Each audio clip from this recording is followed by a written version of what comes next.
युद्ध के लिए तैयार होकर सुग्रीव किष्किंधा नगरी पहुंचा और बाली को ललकारने लगा। सुग्रीव को देखकर बाली क्रोध से उसकी ओर झपटा।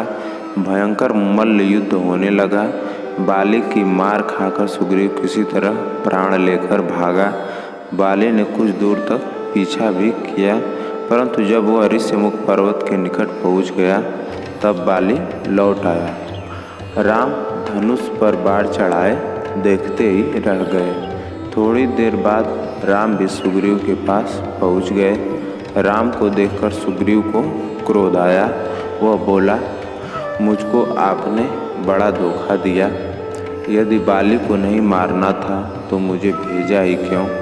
देखते नहीं मेरी उसने नस नस तोड़ दी है। सारे शरीर में भयंकर पीड़ा हो रही है। यदि भाग न आता तो वह मुझे मार ही डालता। राम ने अपनी कठिनाई बताई।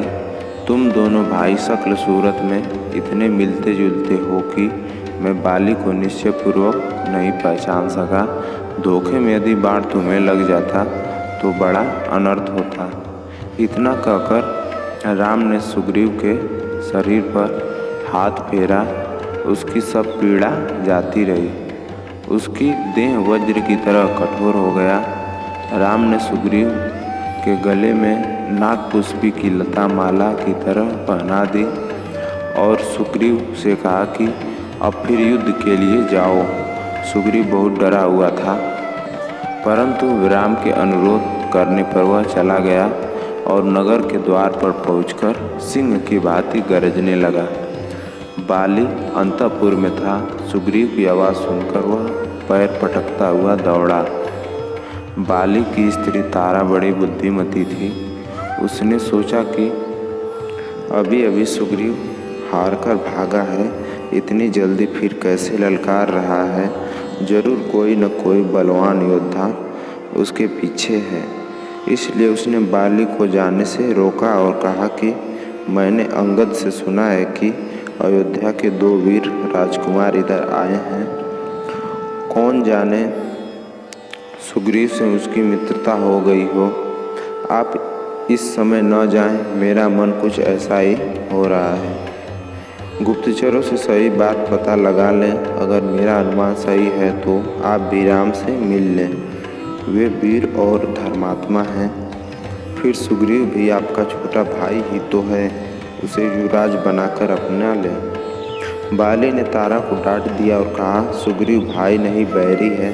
बैरी की ललकार मैं नहीं सह सकता।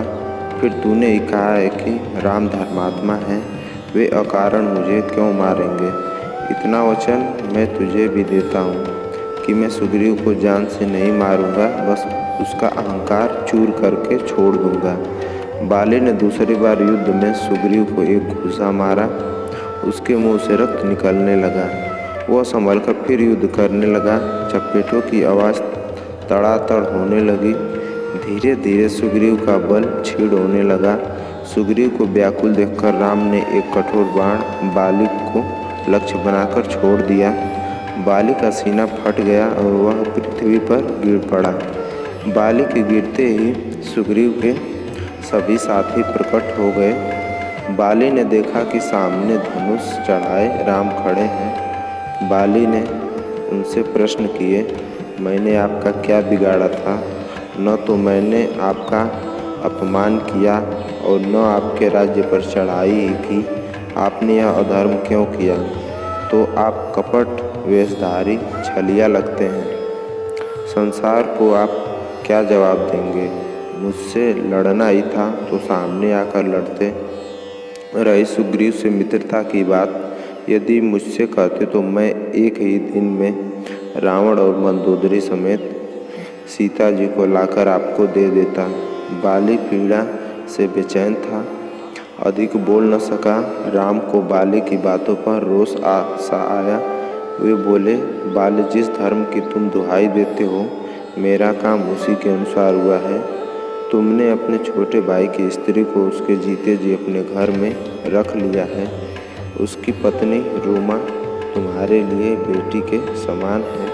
तुम्हें मारकर मैंने धर्म की रक्षा की है और मित्र की सहायता की है। तुम्हारे काम पशुओं जैसे थे, पशु को आड़ में से मारने में कोई दोष नहीं। बाली ने राम से हाथ जोड़कर क्षमा मांगी और कहा, मुझे स्त्री हरण का दंड मिल गया।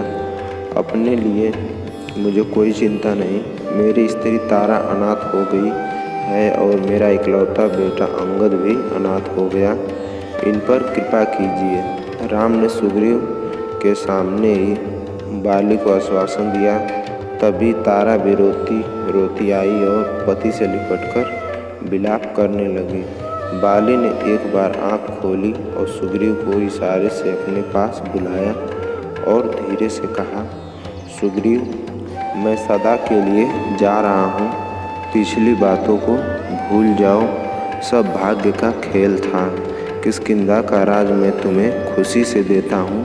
अंगद के अब तुम ही पिता हो। जानते हो वह कितने लाड प्यार से पला है। तारा के सुख सम्मान का ध्यान रखना। राम के काम में किसी प्रकार की ढील न करना।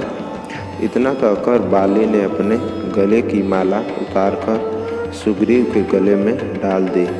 अंगद को बुलाकर उससे कहा, तुम किसी से न अधिक बैर करना न अधिक प्रेम, क्योंकि दोनों ही महान दोष हैं। बीच का रास्ता अच्छा होता है। इतना कहते कहते बाली की आंखें बंद हो गई। भाई के बल पौरुष की याद कर सुग्रीव भी रोने लगा। राम ने तारा, सुग्रीव और अंगद सबको समझा बुझाकर धीरज बंधाया। सुग्रीव ने विधिपूर्वक बाली की अंत्येष्टि की। सुग्रीव सहित सब वानर राम के पास लौटकर आ गए।